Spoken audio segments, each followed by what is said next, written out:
She walked into her fiancé's library and found him with her 17-year-old sister, clothes disheveled, no apologies, just 5 words that would destroy everything. Your sister loves me more. 3 weeks later, Lady Arabella Thornton stood in a ballroom wearing blood-red silk, holding hands with her fiancé's former stable master, and announced she'd slept with 4 different men in 4 nights. The Duke went white, 300 aristocrats gasped, and Sebastian Blackwell's 300-year legacy crumbled in 60 seconds. But that's not the twisted part. The twisted part is what his mother did next. The Dowager Duchess, the most dangerous woman in England, didn't defend her son. She exposed his crimes to every newspaper in London. Then she did something no mother had ever done in British history. She offered Arabella total control over the family fortune, the estates, everything, if she agreed to marry Sebastian anyway. One condition: he would legally belong to her, not the other way around. Arabella said yes.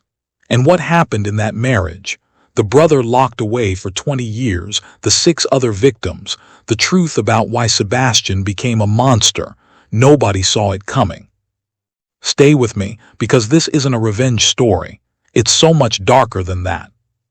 Arabella Thornton was 3 weeks away from becoming a duchess when she found the documents. Not the ones about her sister.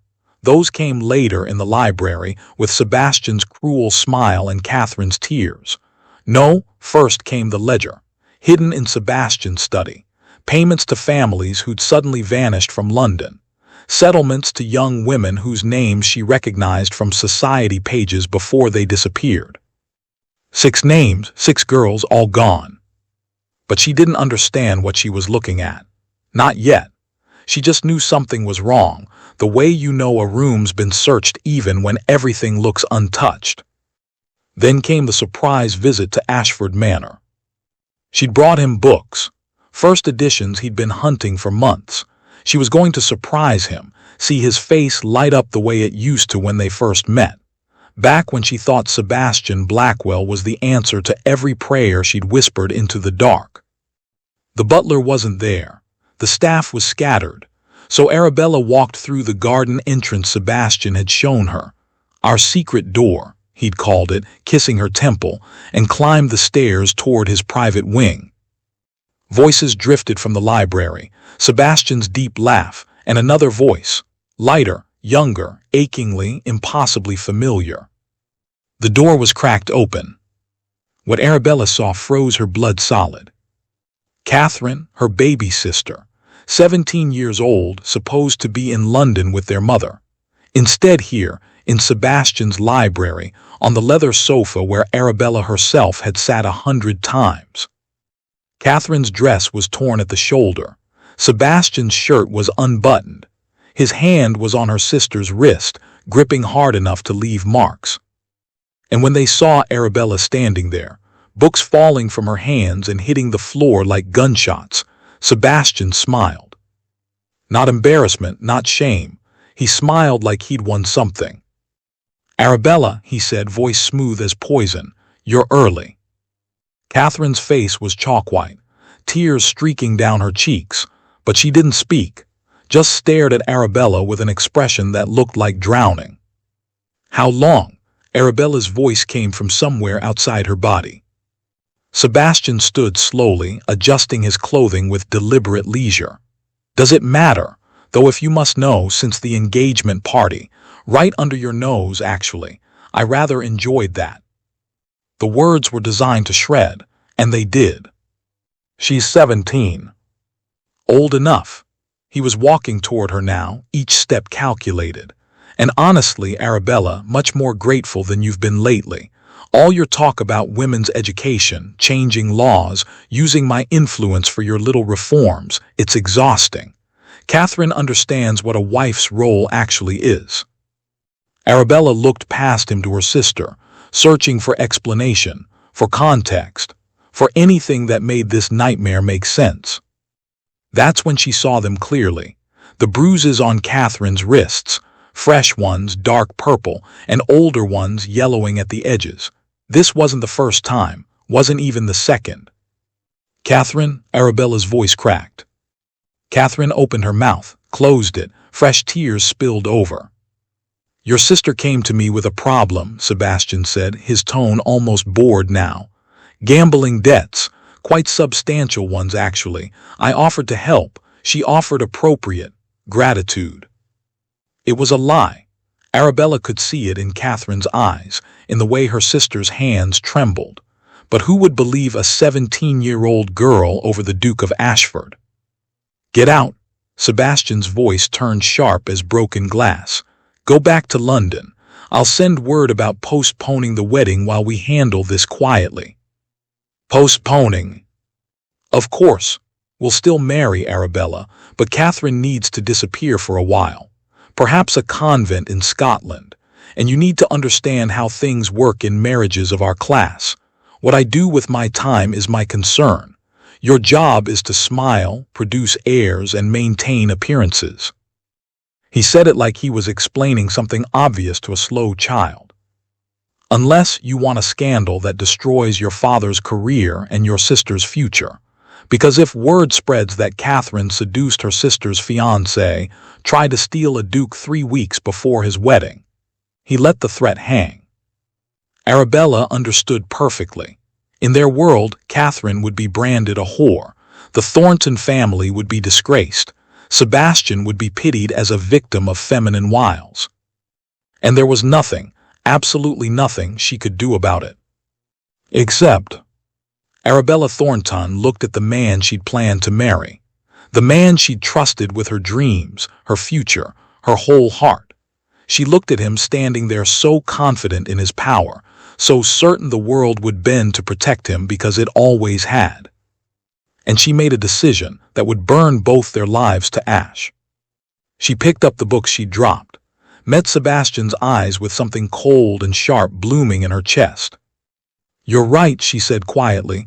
"I should go." Sebastian relaxed, satisfied. "Good girl, I'll." "But Sebastian," Arabella's voice was steady now, deadly steady. "You just made the worst mistake of your life." She walked out. No screaming, no tears, just footsteps echoing through marble halls and a silence so complete it felt like the moment before a bomb detonates. Sebastian laughed, actually laughed. Dramatic exit, darling, very theatrical. But Catherine saw something in her sister's face that made her go even paler. Because Arabella Thornton wasn't broken. She was calculating. And in the carriage back to London, while rain hammered against the windows and thunder split the sky, she was making a list. 4 names, 4 men, 4 nights that would destroy everything Sebastian Blackwell had spent his life building. She couldn't fight him with truth, not in a world where dukes made the rules and women absorbed the consequences. But she could fight him with shame, with scandal so explosive that his perfect reputation would shatter like crystal dropped from a great height. By the time her carriage reached London, Arabella had the entire plan mapped out, every detail, every moment, every devastating reveal. And in 3 weeks, she would execute it in front of 300 witnesses. But first, she needed to understand exactly what kind of monster she was dealing with. So that night, Arabella did something she'd never done before. She broke into Sebastian's London residence. The townhouse was empty. Sebastian was still at Ashford Manor, probably congratulating himself on how easily he'd handled the situation. Arabella used the key he'd given her months ago, back when he'd wanted her to feel welcome in his spaces. She went straight to his study. And what she found there, in ledgers and letters and carefully filed documents, made her realize Catherine wasn't the first, wasn't even the second. Sebastian Blackwell had been doing this for years, at least 6 other women. Medical bills from Dr. Thomas Waverley, Sebastian's own cousin, documenting injuries consistent with assault. Payments to families who'd suddenly left London. Legal settlements signed under duress. One letter in particular caught her eye. From Sebastian's mother, the Dowager Duchess Vivienne, dated 5 years earlier. I've handled the Hartwell girls' family. They've agreed to relocate to Scotland. But Sebastian, this cannot continue. The expenses alone are becoming difficult to hide, and if anyone connects the pattern. Vivienne knew, had known for years, and had helped him cover it up. Arabella photographed everything in her mind. Every name, every date, every piece of evidence that Sebastian thought was safely buried. Then she left his study exactly as she'd found it, and went home to write 4 letters. To Lord Edmund Hartley, Sebastian's supposed best friend. To Captain James Rothbury, the military officer Sebastian had destroyed. To Sir Thomas Waverley, the cousin Sebastian mocked. And to Vincent Ashmore, the stable master Sebastian had publicly whipped and exiled. 4 men who had every reason to hate Sebastian Blackwell. 4 men who would help her stage the most spectacular scandal in London history. Not for money, though she offered that. Not for revenge, though they all wanted that too. But because Arabella Thornton offered them something more valuable than gold or vengeance. The chance to matter, to be part of something that would crack open the perfect facade of aristocratic power and show the rot underneath. And every single one of them said yes. For 3 weeks, Arabella played the perfect bride-to-be, and I mean perfect. She attended dinner parties on Sebastian's arm, smiling at his jokes, laughing at the right moments, discussing wedding arrangements with the kind of enthusiasm expected from a young woman about to marry a duke. She visited his mother, the formidable Dowager Duchess Vivienne Blackwell, and endured hours of instruction on how to manage a ducal household, which servants to trust, which social circles to cultivate. She even had tea with Catherine, multiple times. They sat in their father's drawing room making small talk about fabrics and flowers while their mother fussed over invitation lists, completely oblivious to the storm brewing beneath her daughter's polite smiles. Catherine looked worse each time Arabella saw her, thinner, paler, with dark circles under her eyes and a nervous habit of touching her wrists where those bruises had been. Arabella wanted to ask her so many questions, but the words never came, not with their mother hovering, not with the walls having ears in a society built on secrets and lies. But behind closed doors, in the privacy of her bedroom at her father's London townhouse, Arabella was building something else entirely. A scandal so explosive it would obliterate the Blackwell name forever. And it all started with a list of 4 names. Let me tell you about these men, because this is where the story gets really interesting. The first name on her list was Lord Edmund Hartley, Sebastian's closest friend since childhood. They'd gone to Oxford together, served on committees together, were supposedly as close as brothers. But Arabella had noticed something over the years. The way Edmund's smile never quite reached his eyes when Sebastian was in the room. The way he watched his friend with something that looked less like admiration and more like barely concealed resentment. Edmund was handsome in that classical aristocratic way, golden-haired, green-eyed, with the kind of features that belonged on Greek statues. He was also Sebastian's rival in everything that mattered: politics, business, even horse racing. Sebastian always won. Always. And Edmund always smiled and congratulated him while something dark flickered behind his eyes. Arabella had done her research. She knew Edmund had been courting an heiress before Sebastian swooped in and married her instead, years ago. She knew Edmund had wanted a particular seat in Parliament that Sebastian had claimed through political maneuvering. She knew that beneath the surface of their friendship lay decades of accumulated grievances. So when Arabella approached Edmund at Lady Winchester's evening salon, when she leaned in close and whispered that she needed his help with something that would finally put Sebastian Blackwell in his place, Edmund didn't even hesitate. "Tell me what you need," he said, his green eyes suddenly very bright.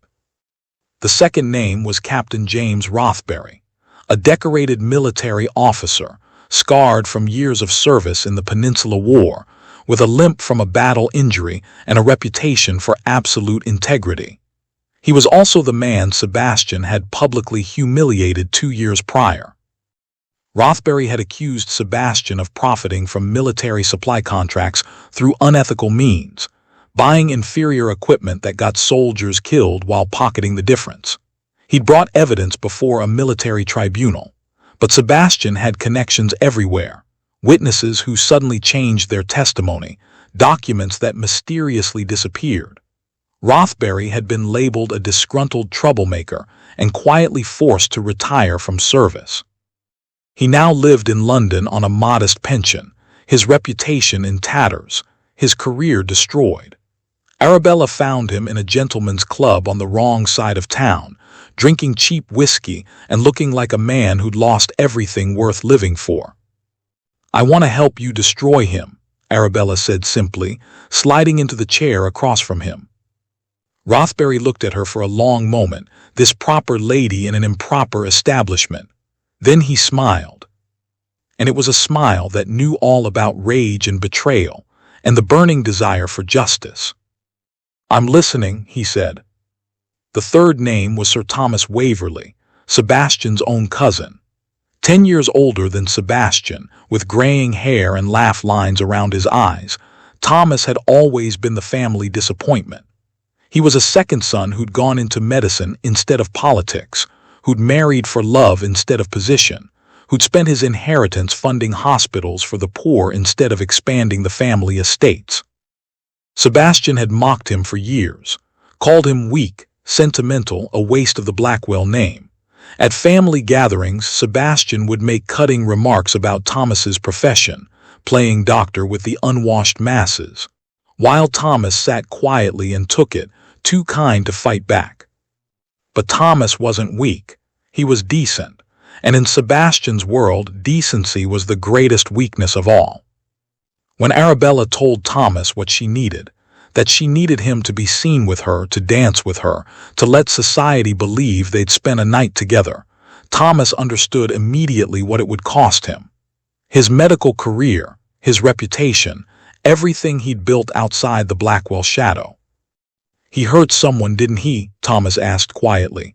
"That's what this is about, not just pride, someone got hurt."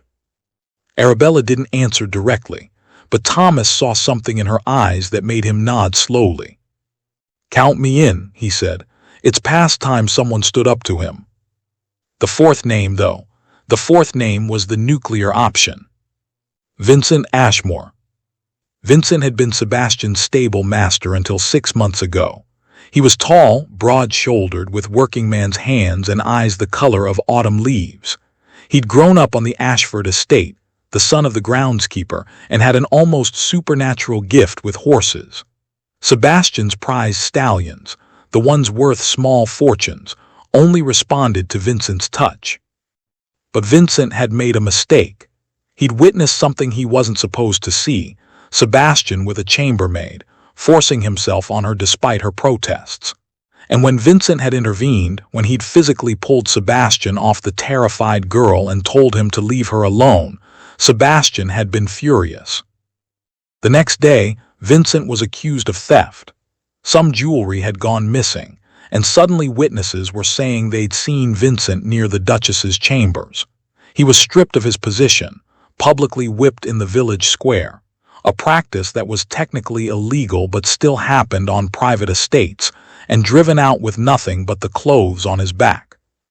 The chambermaid had disappeared, paid off or threatened into silence, Vincent never found out which. Finding Vincent hadn't been easy. Arabella had to hire investigators, follow whispers and rumors through London's underclass. She eventually tracked him to the docks, working as a laborer loading cargo onto ships, his education and skills wasted because Sebastian Blackwell had decided to make an example of him. "I need you to come to a party," Arabella told him when she finally stood before him in that cramped dockside tavern. "I need you to wear formal clothing and stand by my side and let 300 aristocrats see you there." Vincent stared at her. "You understand what he'll do if I show my face anywhere near him?" "Yes," Arabella said, "and that's exactly why I need you there, because this isn't just about humiliation. It's about showing Sebastian that the people he throws away, the people he destroys without a second thought, they matter. Their dignity matters. Their truth matters. Vincent was quiet for a long time. Then he said, "What's your real plan here, Lady Thornton?" And Arabella told him everything. The betrayal, the sister, the bruises on Catherine's wrists, the way Sebastian had smiled while destroying everything she'd believed about the world. When she finished, Vincent nodded slowly. "I'll do it, but not for revenge, for that chambermaid who disappeared, and for all the others he's hurt that we don't even know about." So the pieces were in place. 4 men, 4 knights, and one very public revelation that would bring down the most powerful duke in England. Night 1, the Opera House. Arabella wore emerald green, her hair swept up to reveal her neck, her mother's diamond necklace catching the light. She sat in Lord Edmund Hartley's private box, visible to half of London society. They talked animatedly throughout the performance, leaning close, laughing together.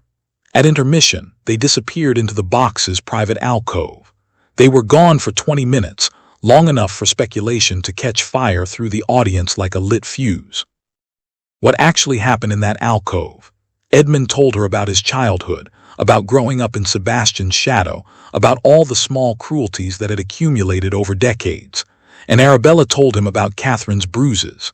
They didn't touch except once, when Edmund took her hand and said, "I'm sorry I didn't see what he was sooner." But to the watching crowd, their intimate postures and the way they emerged looking flushed told a very different story. Night 2, the Gentlemen's Club.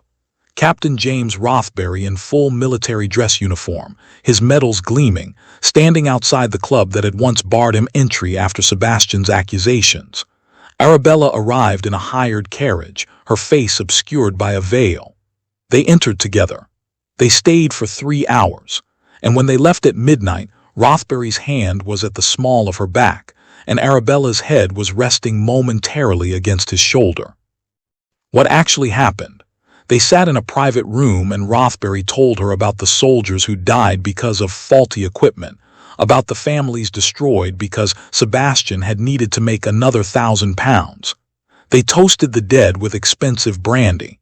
They planned exactly what they would say if anyone asked questions. They emerged looking like co-conspirators, which technically they were. Night 3, Lady Pemberton's Ball. Sir Thomas Waverley, respectable physician, dancing with Arabella Thornton for 6 dances in a row. This broke every rule of propriety. 3 dances with the same partner was considered an engagement announcement. 6 was an outright scandal. They danced until dawn, until the orchestra stopped playing, until the other guests began leaving in shocked whispers. What actually happened between those dances? Thomas told Arabella about the medical breakthroughs he'd discovered, about lives he'd saved, about the hospital he dreamed of building. Arabella told him about her plans for women's education, about the school she wanted to establish, about changing laws that kept women trapped in situations like Catherine's. They talked about building something better than the world they'd inherited. And they danced, because sometimes the most radical act is simple joy in defiance of cruelty. But the servants saw them leave together, saw them take the same carriage, saw them part ways only at dawn, and in London society, perception was more powerful than truth. By night 4, all of London was talking about it. The papers were running gossip columns. Society matrons were clutching their pearls, and Sebastian Blackwell was absolutely furious. Which was exactly what Arabella wanted. Because night 4 was the pre-wedding celebration, 300 guests, the most exclusive event of the season, and Arabella was about to walk into it with Vincent Ashmore on her arm. She wore red, a color reserved for married women and courtesans, utterly inappropriate for an unmarried bride-to-be. The dress was cut lower than fashion demanded, the fabric clinging to her figure in a way that made several women gasp as she entered the ballroom. But it was the man beside her that made the entire room go silent. Vincent Ashmore, the disgraced stable master, wearing borrowed formal attire that didn't quite fit, standing tall despite the hundreds of eyes fixed on him with shock and disgust. Sebastian saw them immediately. His face went white, then red, then some color that doesn't have a name in the English language. Arabella walked through that silent crowd like a queen processing through her kingdom. She didn't hurry. She didn't look down. She walked straight up to Sebastian Blackwell, standing frozen beside his mother at the center of the ballroom, and she looked him dead in the eyes. "I'm calling off the wedding," she said, her voice carrying through the absolute silence, "because I've found 4 men in 4 days who are more honorable than you could ever be. Men who know what loyalty means, what integrity means, what it means to stand up for what's right even when it costs them everything." Sebastian couldn't speak. His mouth opened and closed like a fish drowning in air. "Lord Edmund Hartley," Arabella continued, "who risked his reputation to help a woman in need. Captain James Rothbury, who stood up for justice even when it destroyed his career. Sir Thomas Waverley, who chose compassion over cruelty his entire life. And Vincent Ashmore, who defended a helpless girl from a monster and paid for it with everything he had." She took Vincent's hand. The crowd gasped louder. "These men are worth 100 of you, Sebastian. And I would rather be ruined in the eyes of society than spend one more day pretending you're anything other than what you truly are, a coward who hurts anyone too weak to fight back." Then she turned and walked out, Vincent beside her, leaving Sebastian standing there in front of 300 people with his perfect reputation crumbling around him like ash. The doors closed behind them, and in the ballroom chaos erupted. But that was just the beginning of the real story. Okay, I need to pause here for a second, because if you're still watching this, I need you to do something for me. Drop a comment with your location. Let's see where in the world people are hooked on this absolutely insane story. Are you Team Arabella at this point? Or do you think she went too far? Comment below, because what's coming next is going to change everything you think you know about this story. Seriously, everything. All right, let's get back to it. Because the morning after Arabella's spectacular exit, London exploded. The morning after Arabella's announcement, London society went absolutely insane. "Duke jilted by scandalous lady," screamed the Morning Chronicle in letters so large they could be read from across the street. "4 men in 4 nights. The Thornton disgrace," declared the Times with the kind of gleeful moral outrage that only English newspapers can truly master. The gossip columns were even worse. They described Arabella as everything from a calculating seductress to a woman driven mad by wedding nerves. They speculated about her character, her upbringing, whether her father had failed in his duties. They dissected every moment of the past 4 nights, inventing details that never happened, creating narratives that suited their ideas of how fallen women should behave. The men involved were barely mentioned. Lord Edmund Hartley was pitied as led astray by a temptress. Captain Rothbury was labeled taking advantage of a troubled woman. Sir Thomas Waverley was called a fool seduced by youth. And Vincent Ashmore was simply described as the ultimate degradation in Lady Thornton's descent into madness. Because this is the thing about scandal in 1823, it destroyed women completely, utterly, without mercy. While men walked away with barely a scratch, a knowing wink from their peers, a reputation for being rogues that somehow only enhanced their status. Arabella knew this. She'd known it from the beginning, and she'd done it anyway. But here's what nobody understood yet, what nobody could see beneath the layers of scandal and speculation. Arabella wasn't trying to escape consequence. She was weaponizing it. Her father, the Earl of Thornton, was furious. He locked her in her rooms, raging about family honor and social position, and how she destroyed any chance Catherine had of making a decent marriage. Her mother took to her bed with nerves, refusing to speak to anyone. And Catherine came to Arabella's room late one night, slipping past the locked door because she still had the key from childhood. She sat on the edge of the bed and stared at her sister with red-rimmed eyes. "Why didn't you just expose him?" Catherine whispered. "Why didn't you tell everyone what he did to me?" Arabella looked at her sister, so young, so hurt, so lost. "Because they wouldn't have believed you. They would have said you seduced him. They would have called you a liar and destroyed you even worse than he already has. But now they're destroying you instead." "Yes," Arabella said simply, "but I chose this, you didn't." Catherine was quiet for a long time. Then she said something that would become important later. "There were others, Bella, before me. I heard the servants talking. Girls who disappeared, families who were suddenly paid to leave London. He's been doing this for years." Arabella felt something cold settle in her chest. "How many?" "I don't know, but enough that the servants were afraid to speak, enough that his mother must know." Meanwhile, Sebastian's response was strange. For 3 days he locked himself in Ashford Manor, refusing all visitors, all messages, all attempts at contact. The Dowager Duchess Vivienne tried to see him. His advisors begged for statements to give the press. His friends sent letters. Nothing, just silence from behind those locked doors. On the 4th day, a messenger arrived at the Thornton townhouse. He carried a single letter, sealed with the Blackwell crest, addressed to Lady Arabella Thornton in Sebastian's own handwriting. Arabella opened it in the drawing room, her father watching with cold fury.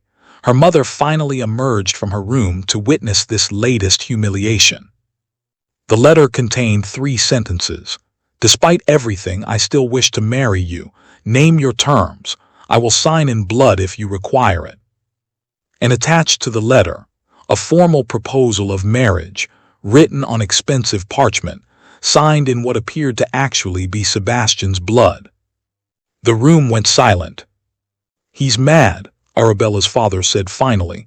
"The scandal has driven him mad." But Arabella was reading the letter again, looking for something beneath the words. This wasn't madness. This was calculation. Sebastian was trying to salvage something, though she couldn't yet see what. Her response was immediate and public. She took the letter and the proposal to the front steps of the Blackwell London residence. And while a crowd of curious onlookers gathered, while reporters scrambled to witness the spectacle, Arabella Thornton set both documents on fire. She didn't say a word, just watched them burn, the expensive parchment curling into ash, Sebastian's blood signature turning black and crumbling away. Then she turned and walked back to her father's house, leaving the crowd to make of it what they would. But someone was watching from an upstairs window of the Blackwell residence. Someone who had been eerily, suspiciously silent through all of this chaos. Dowager Duchess Vivienne Blackwell.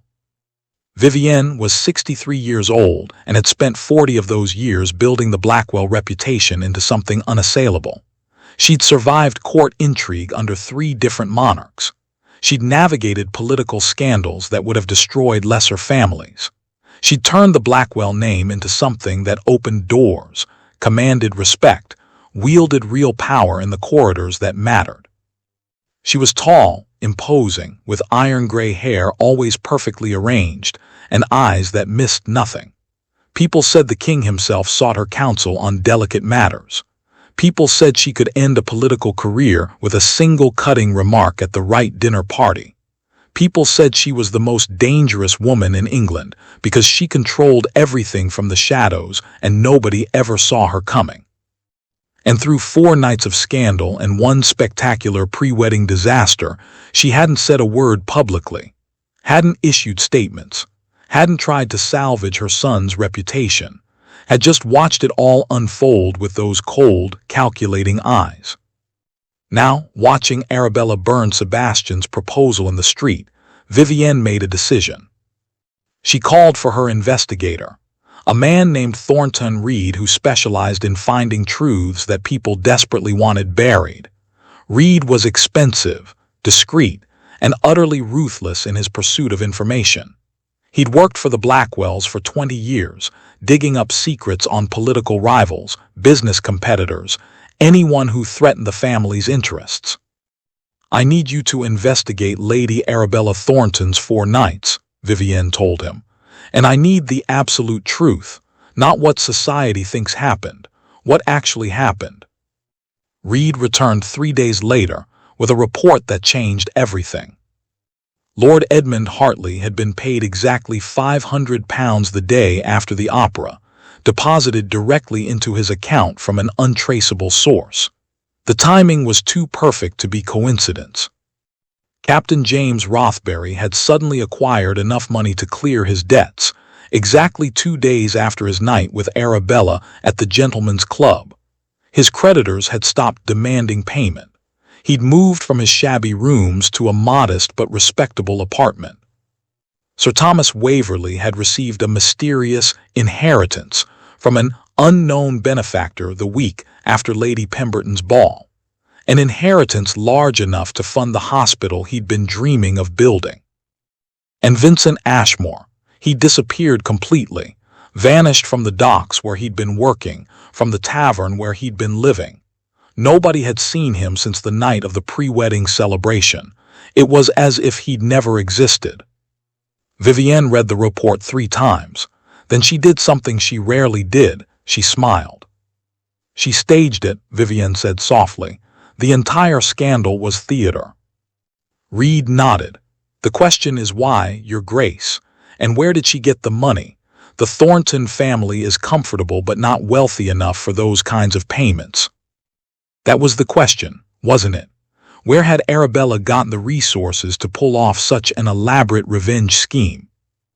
Vivienne had her investigator dig deeper into Arabella's finances, her connections, her movements in the weeks before the scandal, and what he found led them somewhere unexpected. To the west wing of Ashford Manor, to the room where this had all begun, to Sebastian's private sanctuary where he kept his secrets.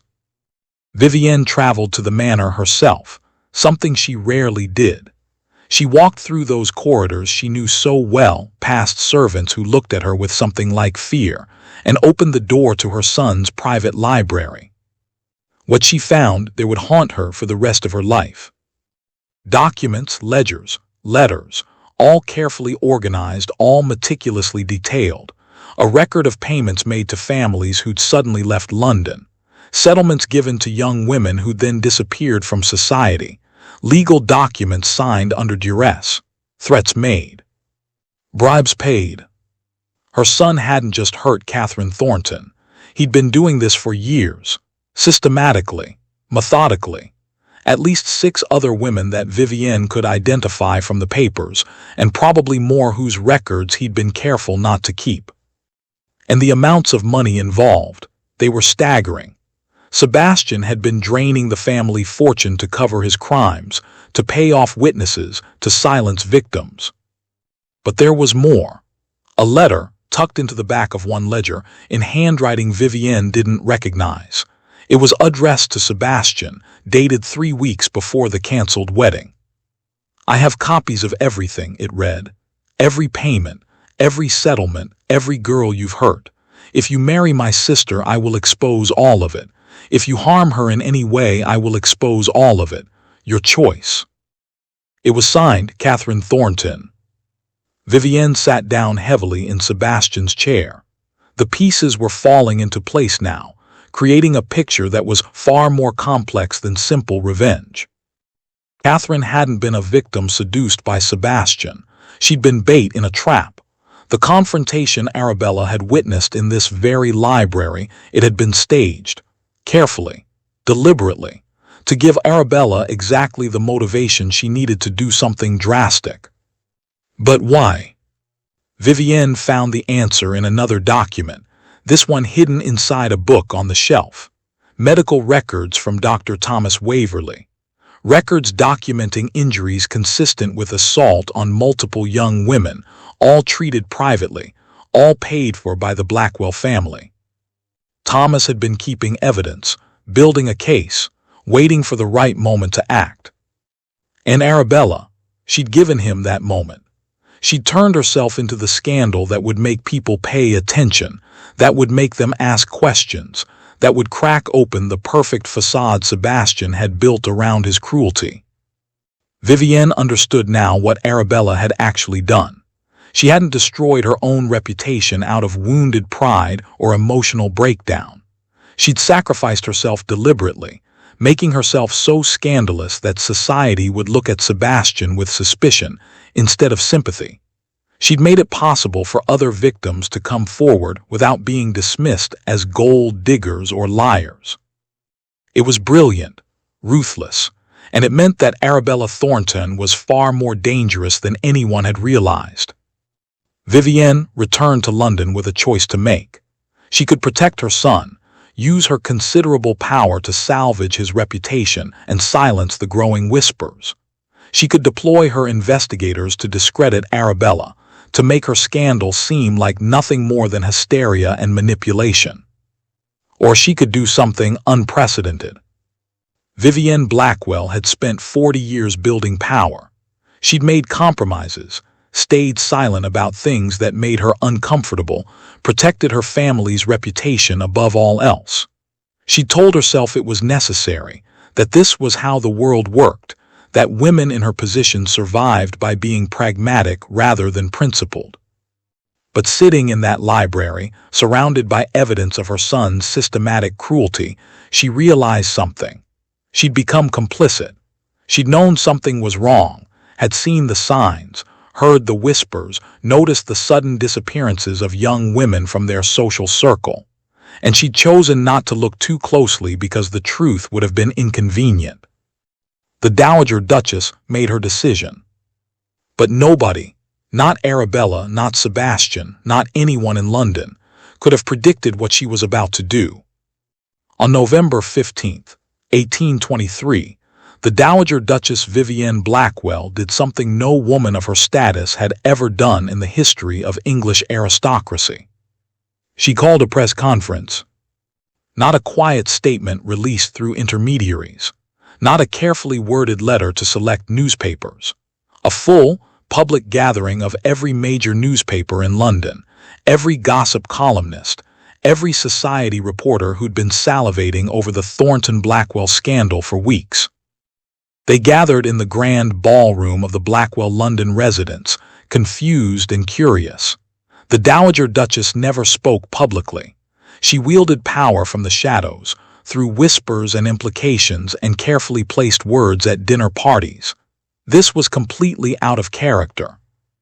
Vivienne stood at the front of that ballroom in full formal dress, her diamonds catching the chandelier light, her expression carved from ice. And she began to speak. "I am here to address the scandal involving my son, Sebastian Blackwell, Duke of Ashford and Lady Arabella Thornton," she said, her voice carrying through the silent room. "But I am not here to defend my son." The crowd stirred. Pens began scratching frantically across paper. "I am here to acknowledge his crimes." The room exploded. Reporters shouted questions. Society matrons gasped. But Vivienne continued speaking, her voice never wavering. "My son has engaged in predatory behavior toward at least 7 young women over the past decade. He has used his position, his wealth, and his family's influence to assault these women, and then silence them through threats, bribes, and social destruction." She pulled out the documents from Sebastian's library, held them up for all to see. "I have evidence, medical records, payment ledgers, testimony from victims who are finally willing to speak now that someone will listen. And I have this, a ledger showing that my son has embezzled over £50,000 from the Blackwell family fortune to fund his cover-ups." The reporters were in a frenzy now. This was the story of the decade, the century. Lady Arabella Thornton's so-called scandal was not the breakdown of a hysterical woman, Vivienne continued, her voice growing stronger. It was the calculated action of someone trying to expose a predator in a society that protects men like my son at all costs. She sacrificed her own reputation to give his other victims a chance at justice. She turned to look directly at the crowd. "I am publicly apologizing to Lady Arabella Thornton and her sister Catherine, and to every other young woman my son has hurt. I failed in my duty as a mother to raise him with conscience. I failed in my duty as a woman to protect other women from harm, and I failed in my duty as the head of this family to value honor over reputation. Vivienne let that sink in for a moment. Then she delivered the final blow. Effective immediately, I am removing Sebastian Blackwell from all positions of authority within the family businesses and estates. I am establishing a trust fund to compensate his victims, and I am issuing a formal proposal of marriage on his behalf to Lady Arabella Thornton, a proposal that comes with very specific terms. The room went absolutely silent. If Lady Thornton agrees to marry my son, she will have complete legal control of the Blackwell fortune, all estates, and all business interests. Sebastian will be her husband in name only, legally subordinate to her decisions. He will be forbidden from touching her without explicit consent. He will have no access to family funds without her approval. He will live separately from her in whatever accommodations she deems appropriate. Vivienne pulled out a thick legal document. I have had my solicitors draw up the most comprehensive marriage contract in English legal history. It gives Arabella Thornton power that no wife has ever held over her husband. She will, in effect, own him, own his legacy, own everything the Blackwell name represents. She looked directly at where she knew reporters would be taking notes. Lady Thornton can choose to destroy him from within as punishment, or she can choose to rebuild what he's broken. Either way, she will have the power to ensure he never hurts another woman again, and she will have the resources to help other women escape situations like the one my son created. Then Vivienne said something that would echo through history books. A woman cannot change the world from the outside, not in our society, not yet, but from inside the most powerful family in England with legal control over its fortune and future. Perhaps she can begin to change the rules themselves. The press conference ended with Vivienne walking out, leaving the crowd in chaos, leaving Sebastian's reputation in ashes, leaving the entire foundation of English society shaken. But the real question remained: what would Arabella say? The proposal, official, legal, witnessed by hundreds, was delivered to Arabella that evening. A contract 3 inches thick, every page representing power that women simply didn't have in 1823. Power over money, property, business decisions. Power to prosecute crimes, to expose secrets, to rebuild institutions from the ground up. Arabella read it 3 times, surrounded by her father, her mother, and Catherine. Her father was furious. "This is madness. You'll be married to a monster." But Catherine was quiet, watching her sister's face. "What are you thinking?" Catherine asked finally. Arabella looked up from the contract. "I'm thinking about the 6 other women Sebastian hurt, about the ones we don't even know about yet, about every woman who will come after us, who will face men like him and have no recourse because society protects power over victims." "You can't save everyone," her mother said quietly. "No," Arabella agreed, "but I can save some. I can create consequences for men who think they're untouchable. I can build something that outlasts us all." She looked at Catherine. "What do you think I should do?" Catherine took her sister's hand. "I think you should do what you've always done, be braver than anyone expects a woman to be." The next morning, Arabella sent her response to the Dowager Duchess. One word: yes. The wedding took place on December 1st, 1823, and it was the strangest, most unsettling ceremony London had ever witnessed. There were no flowers, no celebration, no joyful tears from mothers or proud congratulations from fathers. The ceremony was held in the private chapel at Ashford Manor, with only the legally required witnesses present. Sebastian stood at the altar looking like a man being led to his execution. He was pale, hollow-eyed, his hands trembling slightly as he waited. He hadn't spoken publicly since his mother's devastating press conference, hadn't issued statements, hadn't tried to defend himself, just accepted what was happening with a kind of shocked paralysis. Arabella walked down the aisle alone, wearing a simple gray dress instead of white. No veil. No pretense that this was anything other than what it actually was, a legal contract being executed. The priest read through the ceremony with visible discomfort, aware that every word was being recorded by solicitors, that this was less a sacrament and more a business transaction. When he reached the part about Sebastian's vows, there was a long, terrible pause. Sebastian looked at Arabella, and for just a moment something flickered in his eyes. Regret, fear, recognition of what he'd lost.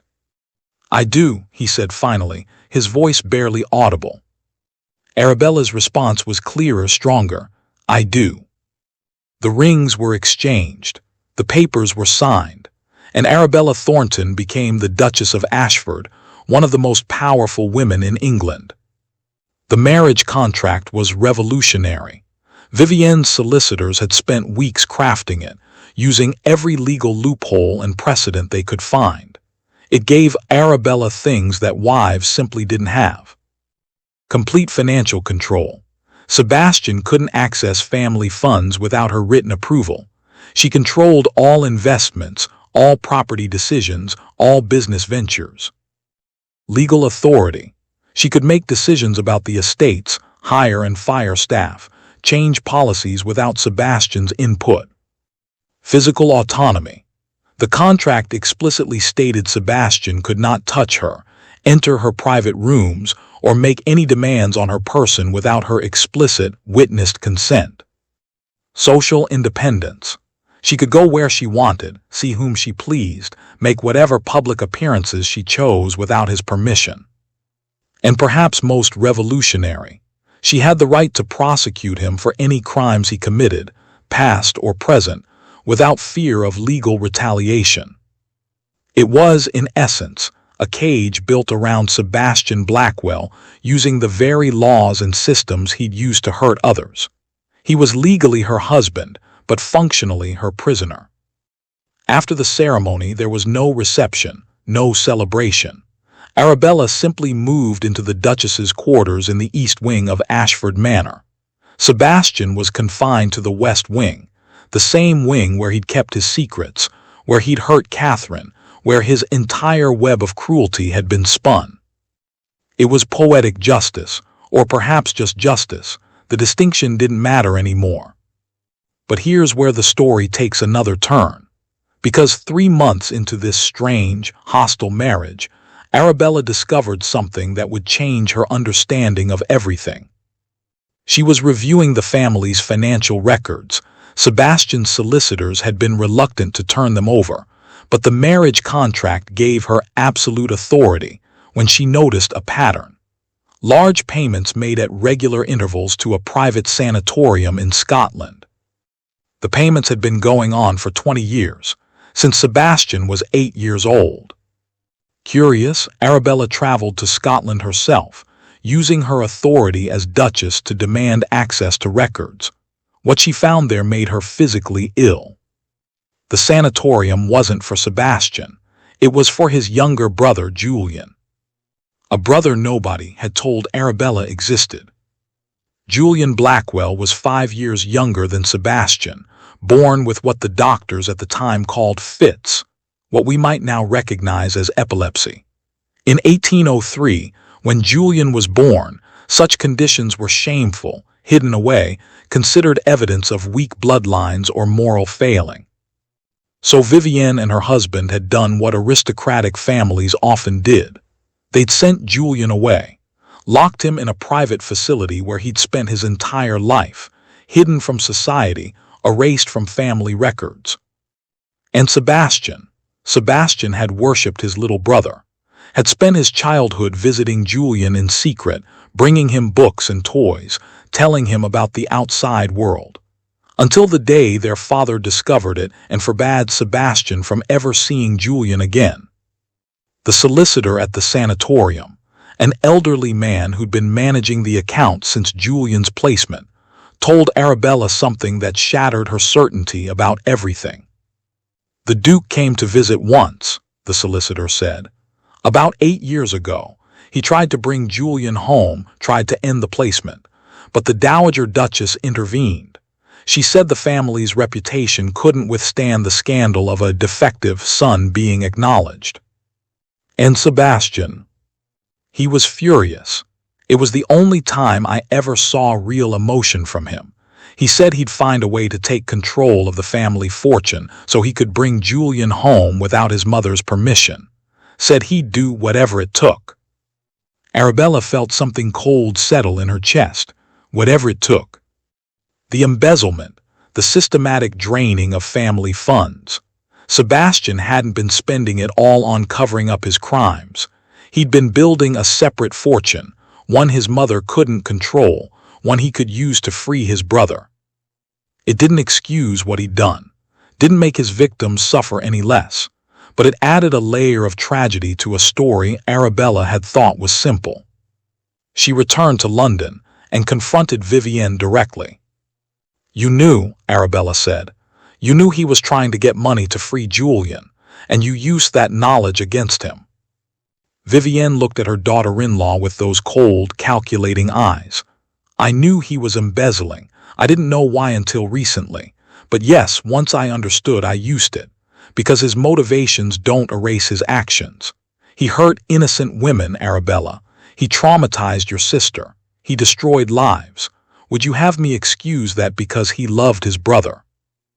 "No," Arabella said quietly. "But I would have you acknowledge your own role in creating him. You locked away a child because you valued reputation over family. You forced Sebastian to choose between helping his brother and becoming a monster to get the resources to do it. And when he chose wrong, when he became exactly the kind of man this system creates, you acted shocked."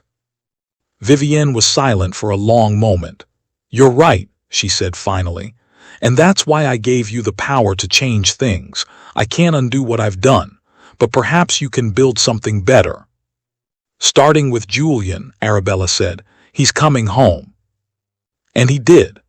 Arabella used her authority to bring Julian Blackwell back to Ashford Manor, hired the best doctors in England to treat him properly, gave him rooms in the main house with views of the gardens he'd never been allowed to see. When Sebastian saw his brother again for the first time in 8 years, he broke down completely.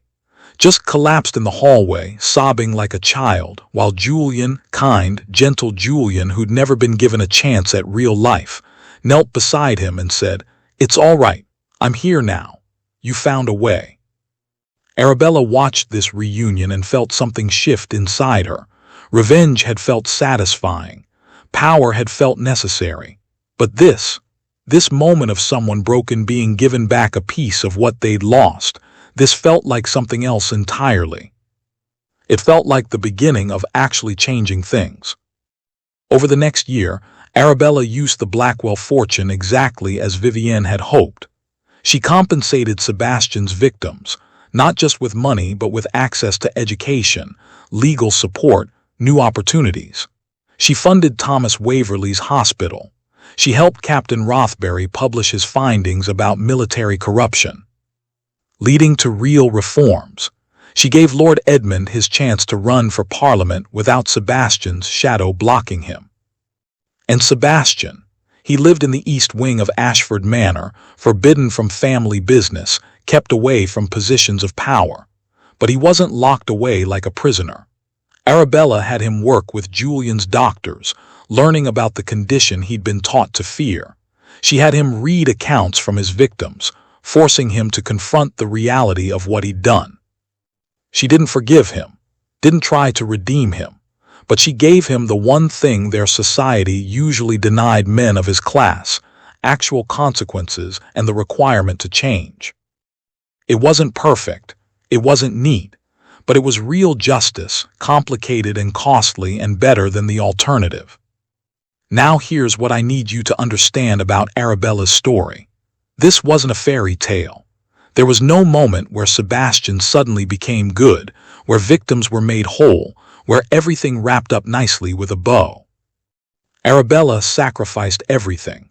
She gave up any chance at love, at a normal life, at the future she dreamed of as a girl. She became one of the most powerful women in England, yes, but she also became isolated, feared, watched constantly for any sign of weakness. She never had children, never had a partner who loved her rather than feared her authority, never got to be just Arabella. She was always the Duchess, always the woman who destroyed a duke and rebuilt him into something else. Catherine recovered slowly, with Arabella's support and Thomas Waverley's medical expertise.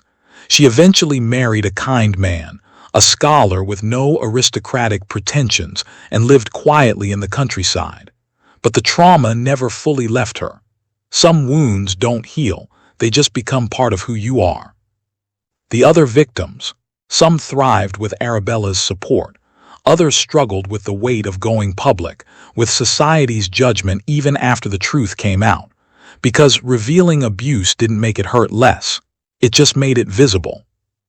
And Sebastian, he lived in that manner for 43 years, bound by the contract his mother had created, forbidden from touching the family power ever again. He spent his time working with Julian, learning medicine from Thomas, trying in small ways to undo damage he could never fully repair. He died in 1866, alone in his rooms, having written a confession that detailed every crime, every victim, every moment of cruelty. Arabella found it after his death, read it once, and added it to the archives she was building, a record of how power corrupts, how systems protect abusers, how change requires someone willing to burn their own life down to light the way forward. Arabella outlived him by 12 years, and in those final years, she did something that would outlast all of them. She took the entire Blackwell estate, the manor houses, the investments, the fortune built over centuries, and she donated it to founding one of England's first women's colleges. A place where girls could study law, medicine, science, philosophy, where they could learn to build power rather than simply marry it. The college still exists today. Walk through its halls and you'll see a portrait of Arabella Thornton Blackwell, not in the gray dress she wore to her wedding, but in brilliant red, the color she wore the night she chose revenge over respectability. The plaque beneath reads, "She understood that sometimes breaking the rules is the only way to change them."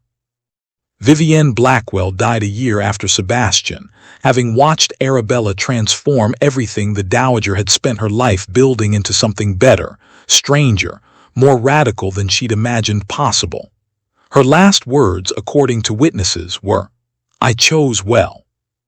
Julian Blackwell lived until 1880, thriving under proper medical care, becoming a scholar of natural sciences, publishing papers that changed how Victorian England understood neurological conditions. He never married, never sought social status, just lived the quiet, intellectual life he'd been denied as a child. He called Arabella his savior. She called him her reminder that people are more than their worst moments or their biggest mistakes. So was justice really served? I don't know. Justice is complicated when you're dealing with real people, real trauma, real systems that protect the wrong people and punish those trying to survive. But here's what I do know. Arabella Thornton took a system designed to destroy her and weaponized it against the man who'd created her pain. She used the power she gained not for revenge, but for reform. She changed laws. She saved lives. She built something that outlasted the people who tried to break her. And maybe that's not justice exactly, but it's better than silence.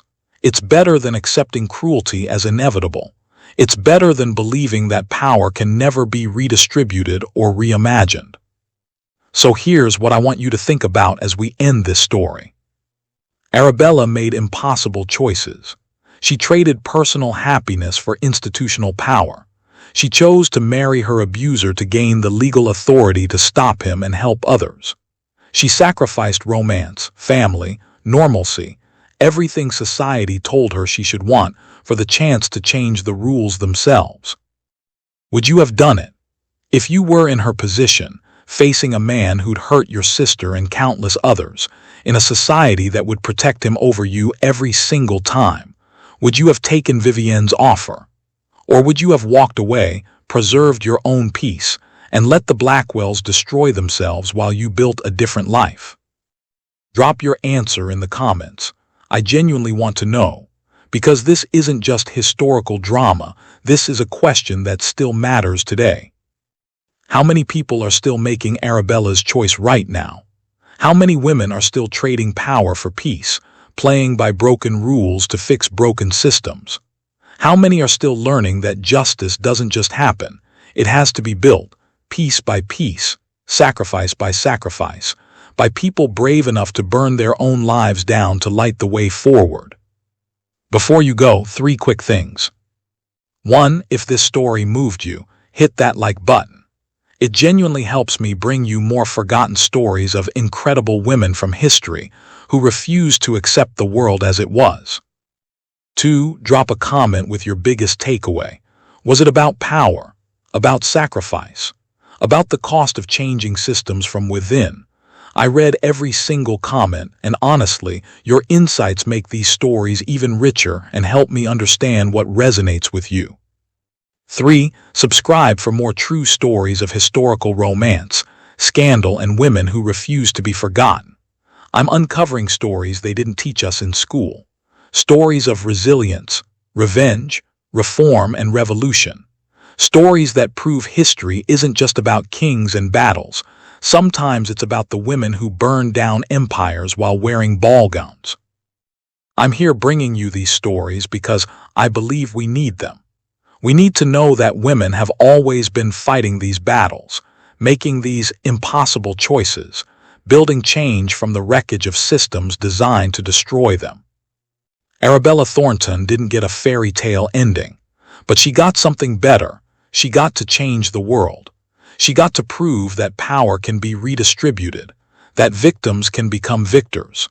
That sometimes the most radical act isn't winning by the old rules, but breaking them completely and writing new ones. Remember her name. Remember what she built from betrayal and rage, and the willingness to sacrifice everything for something bigger than herself. And next time someone tells you that one person can't change the system, remember the woman in the red dress who walked into a ballroom with 4 men's honor and walked out with an empire. I'll see you on the next story. Until then, remember, history isn't just about what happened. It's about what we choose to do with the lessons it teaches us.